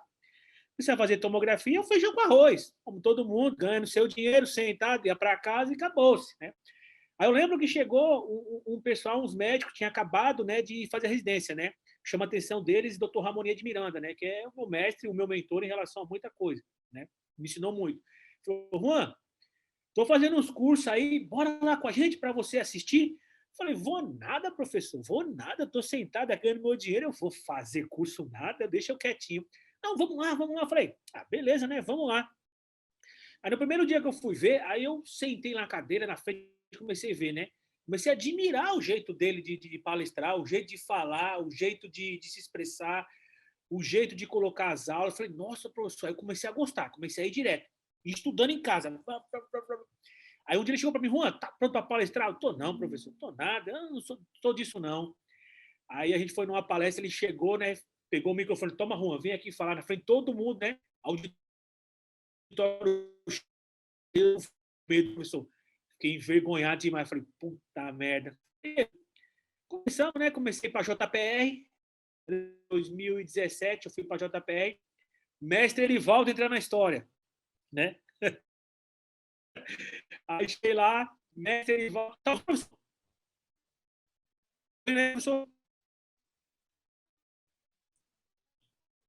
Oi?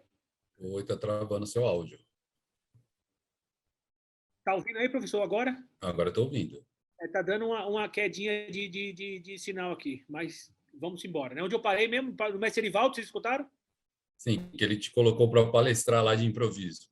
Porra, fala não. Aí, professor não foi. Aí encontrei o mestre Erivaldo lá na JPR, né? Ele falou, Juan, estão pedindo um curso aí de tomografia e vai ser eu e você vão fazer. Eu falei, vou nada. Eu falei, você vai? Vou não. Eu falei, vamos lá, vai, Erivaldo. Mas aí, quando eu falei que eu ia, eu fiquei com medo. Fiquei com tanto medo. Aí o Erivaldo me procurando na JPR, eu me escondendo dele, né? Ele me procurando, eu me abaixando para ele não me ver mais, para ele esquecer. Aí, beleza, vamos embora para casa. Aí, Erivaldo me ligando direto. Eu não atendi o telefone, com medo. Vou atender, não vou não. Me ligando. Aí me achou, a gente começou, você tem que ir, pô. Vá, rapaz, você é um cara que não pode guardar esse conhecimento para você. Vá palestrar. Eu falei, professor, dá certo. Não, eu falei, vá. Aí eu peguei e falei, vamos, vai, né? Aí ele falou, vou marcar aqui, beleza. Aí ligando para mim, eu também não atendia mais não atendia não, com medo. Aí quando ele fez o folder lá, não teve jeito. Aí ele fez o folder, falei, não teve jeito. Eu falei, ele voltou com medo, ele pegou. O que me sentiu seguro foi quando ele chegou, olhou no rosto e falou, Juan, não tenha medo, eu vou estar do seu lado. Errar a gente erra, eu vou estar do seu lado e você vai conseguir. Falei, beleza, eu vou. Aí fui, palestrei a primeira vez, meio nervoso, e depois fui embora, né? Aí o que eu deixo, né, de recado em relação a essa história é que a gente não pode querer desistir dos nossos sonhos, né? Qual que seria o propósito da vida, professor? Qual seria o propósito da vida? A gente nascer, dar frutos, né? E principalmente realizar os nossos sonhos, né? Lógico que a gente não vai conseguir realizar todos os sonhos, mas os principais a gente consegue, né? Consegui palestrar, que eu sempre quis, mas sempre tinha medo, e agora também consegui realizar outro sonho, né? Independente do que se eu for mestre, se eu não for ser, do que o futuro me aguarde, o importante é que eu realizei. Comecei a fazer medicina e vamos embora, né? E era mais ou menos isso, professor. Não, perfeito, Juan, perfeito. Como você disse, todo mundo tem uma história, cada um tem uma história. O Galtieri, por exemplo, ele tem uma história da primeira palestra dele na JPR, estava eu e o Alexandre. Eu não vou esquecer isso nunca. Tá? O Galtieri está aqui ao vivo com a gente. E ele depois terminou a apresentação, foi agradecer, Galtieri começou a chorar, eu vou ter que fazer igualzinho o Galtieri fez, ele chorando no JPR, de repente ele falou assim, caba frouxo, cara, não teve como a gente não ir, não guardar isso aí. Mas são experiências assim, isso aí é importante, essa divisão. Todos nós, tá? O pessoal que está assistindo, certamente tem uma experiência também. Eu precisava também falar uma coisa aqui que me emocionou muito na JPR. Eu sempre mandava áudio para a galera, fazia áudio, aula, né? Nunca ninguém me citou em nada, né? A primeira vez que me citaram foi o Frazão na JPR, me emocionei muito. Nunca citaram meu nome, eles foi lá, citou meu nome, ainda citou bonito, falou alto, é Juan, é aquele ali. Então eu tenho um carinho muito grande pelo Frazão também, um cara que fenomenal, cara fenomenal. São pessoas que fazem, isso é verdade. Bom, Márcio, deixa eu fazer Oi, Deixa pode eu falar. só aproveitar essa história aí, que a gente gosta de contar histórias inspiradoras, né? Uhum. Eu até falo para o Márcio, meu sonho é fazer um programa só para contar história, só contar causa, né? Mas, assim, o Juan citou, né, que a gente sempre tem pessoas na vida da gente. Eu até brinco com as pessoas que eu acredito em anjo, né? Eu acho que são pessoas que a gente encontra na vida da gente que leva a gente para outro lugar. E ele falou que as primeiras pessoas... Eu não vou deixar de contar uma historinha rápida que envolve o JPR. Eu fui na primeira JPR de técnicos em 94. Fui de carona com a Isolda, que passa aí no que eu vi da radiologia, é uma das precursoras da radiologia e na tomografia no Brasil. E ela falou, não, vai comigo. Falou, eu tenho medo de ir em São Paulo. Falou, não, você vai no meu carro, tal. Fui com ela. E eu comecei a assistir ela era um dia só ainda de JPR naquela vez. A primeira que teve para TEC foi em 94. E aí eu estava assistindo o Aristide Negretti da palestra. Falei, puta merda, é legal esse negócio do cara da palestra, o cara fala bonito, né? Aí veio o Almir da palestra, fechando o evento. Foi o Almir, o Aristide Negretti e o Vilmar Torrani. Eu falei, cara, eu acho que um dia eu vou estudar para fazer isso. E eu voltei em 2001. Aí eu vou juntar com a outra história do Galtieri. Quase ninguém sabe disso. Eu fui na primeira em 94 e a primeira palestra que foi da JPR foi em 2001, tá? A gente está agora em 2022, né? Em 2001, eu estava lá para dar uma palestra de um tema que estava chegando na época no Brasil, dental. O médico tinha dado um livro em inglês. Quando eu terminei de dar palestra, eu fui para o banheiro e chorei muito. Falei, puta merda, como um cara que veio de família de pais analfabetos podia chegar no evento daquele médico e dar uma palestra que tinha até trechos em inglês, porque ainda era muito artigo internacional.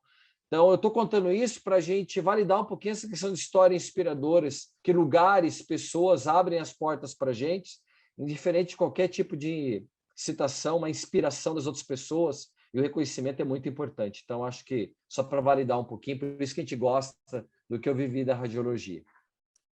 Perfeito, Alexandre, perfeito. Deixa eu fazer um outro compartilhamento aqui com vocês. Fica por aí, Alexandre.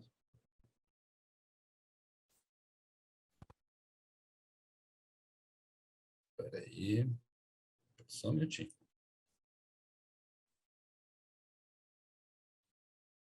Já que está compartilhando aí, professor, eu lembro uma vez que, quando eu comecei a estudar, né, principalmente com os médicos, né, que estudava muito com os médicos, né, a maioria do pessoal me taxava, né, não gostava não, falou que eu era errado, não era para estudar, você tem que estudar protocolo. Aí eu fico pensando, como é que você vai fazer um protocolo se você não entende da patologia da clínica do paciente? Virgem Maria, não dá para entender não. Bom, eu estou tentando compartilhar. Nós fizemos uma vinheta aqui para o Fique Sabendo, Alexandre, mas está dando algum probleminha aqui, eu não estou conseguindo compartilhar. Bom, chegamos à parte do Fique Sabendo, que é a parte que o professor Alexandre vai trazer para nós algumas novidades, algumas informações importantes. Fica à vontade, Alexandre. Primeiro ponto, reforçar, né, Márcio? Convidar o pessoal para acessar o site da Ensina Radiólogos, empregos, concursos. Pessoal, de verdade, procura saber. Às vezes a gente não está na cidade, vi até algum colega colocando no chat que na cidade dele não estava legal, mas que perto dele tinha umas vagas que ele viu no site da Ensina. Então, tem concursos abertos, tem vagas de emprego. Mesmo, eu gosto de dar uma dica muito legal. Se aquela começa a procurar vagas de emprego e olha a descrição de conhecimentos, habilidades, quais são as solicitações que aquela vaga tem. Porque se você não tem, dá tempo para você correr atrás e numa outra vaga que abrir, você entender que você está melhor preparado para isso. Conhecimento, pessoal, abre as portas, faz você chegar a sonhos, conquistar sonhos. Então, esse é um primeiro ponto que eu não deixar de citar. Lembrar todo mundo, teve citações aqui da Jornada Paulista de Radiologia. Só quem vai, só quem participa, vá na feira. Se você puder, participe das palestras. Quantas oportunidades, relacionamentos são criadas lá dentro? São inúmeras. A gente vai pegar um dia só para contar inúmeras histórias, fatos reais que aconteceram dentro da Jornada Paulista de Radiologia.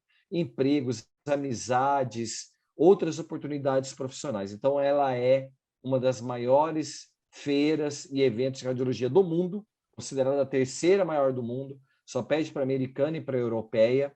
E na parte de radiologia tem muita palestra de altíssima qualidade, tá? Todos os temas são discutidos, então a gente fala de radiologia, fala de tomografia, ressonância, mamografia, gestão, muita coisa boa. A grade está indiscutível, de altíssima qualidade, e além disso, é muita interação, muito equipamento na feira. Jornada Paulista de Radiologia, de 28 de abril a 1º de maio, em São Paulo. Participe, quem puder participar, quem não puder, se organize para outro ano, que ela é imperdível.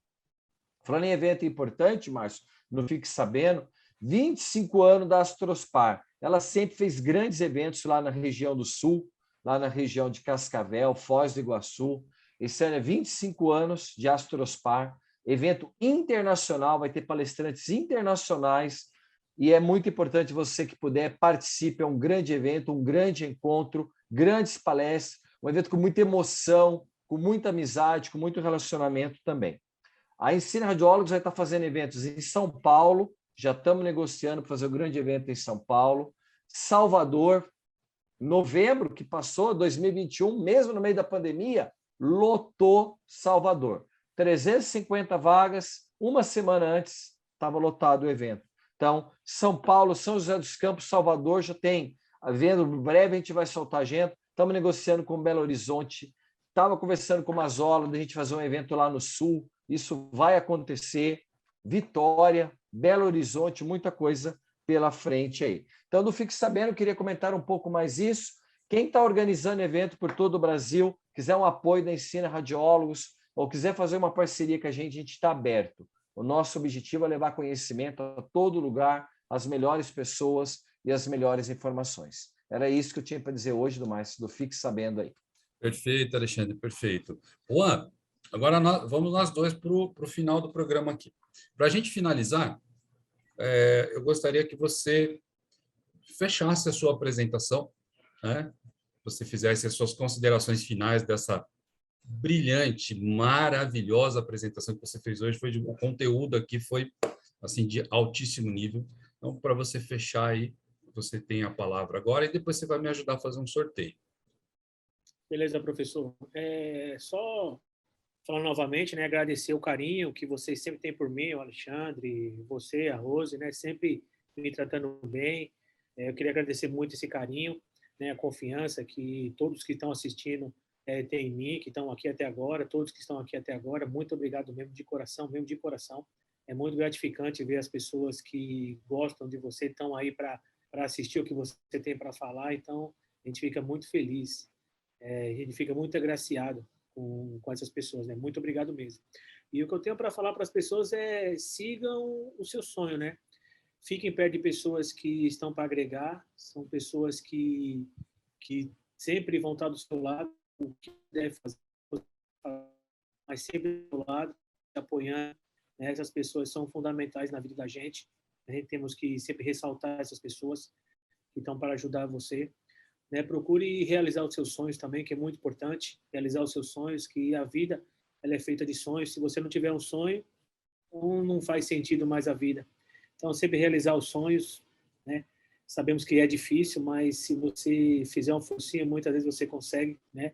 Continue sempre nessa pegada de estudar, porque é o futuro, né? Estudar. Cada dia se modifica tudo. Então, hoje a gente tem que estudar bastante, né? Quando eu falo que estudar, é estudar globalmente, estudar tudo, não é somente aquilo que um professor fala, não é aquilo só que uma palestra fala, então, mas estudar amplamente, estudar muita coisa. Quanto mais conhecimento é a sua arma, né?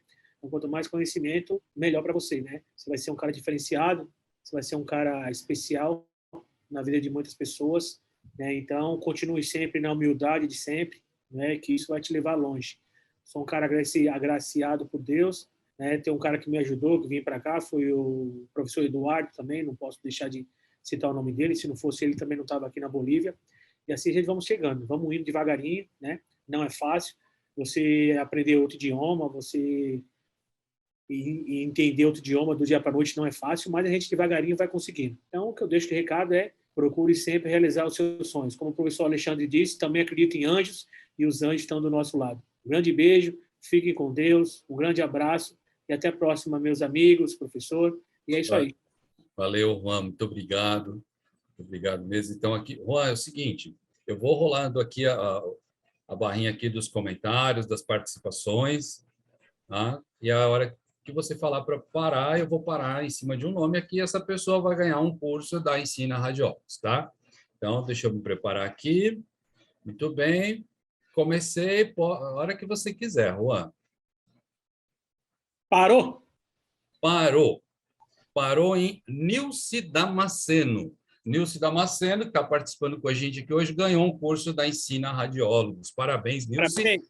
Parabéns. Aí, ó, o Juan dando sorte para Nilce. Então, Nilce depois faz contato com a Ensina Radiólogos. Tá? Quer falar, Alexandre? Quero Pode falar. só, mais uma vez, agradecer ao Juan.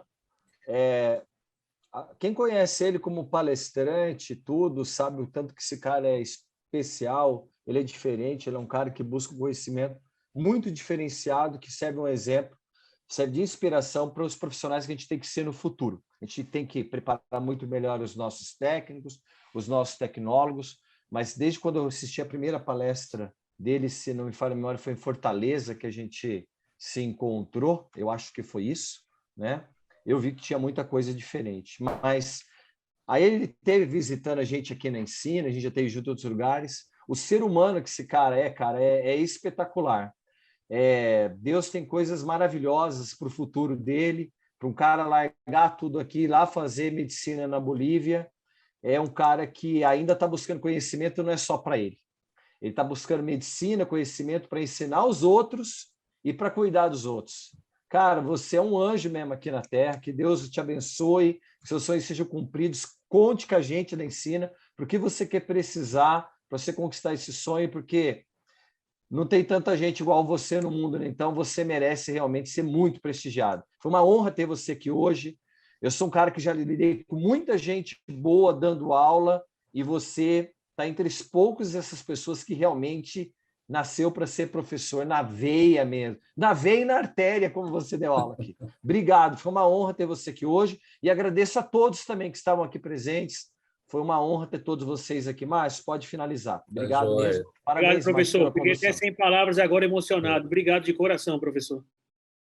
Gente, Juan, muito obrigado por você dividir conosco o seu tempo, com as pessoas que participaram aí, são seguidores da Ensina. Muito obrigado mesmo, de coração. Essa parceria que já vem de muitos anos. Dividir o conhecimento é muito bom. Então, em nome de toda a equipe da Ensina Radiólogos, muito obrigado por participar com a gente. Quero agradecer a todos que participaram, todo mundo que está aqui conectado com a gente ainda. Muito obrigado pela confiança de vocês, pela parceria, porque a Ensina Radiólogos é feita de pessoas como o Juan, pessoas como o Alexandre e pessoas como vocês que participam, que dão credibilidade para o nosso trabalho. Então, meu muito obrigado a todos vocês. Tenham uma semana abençoada, produtiva, e até o próximo Radiologia em Casa. Tchau, gente.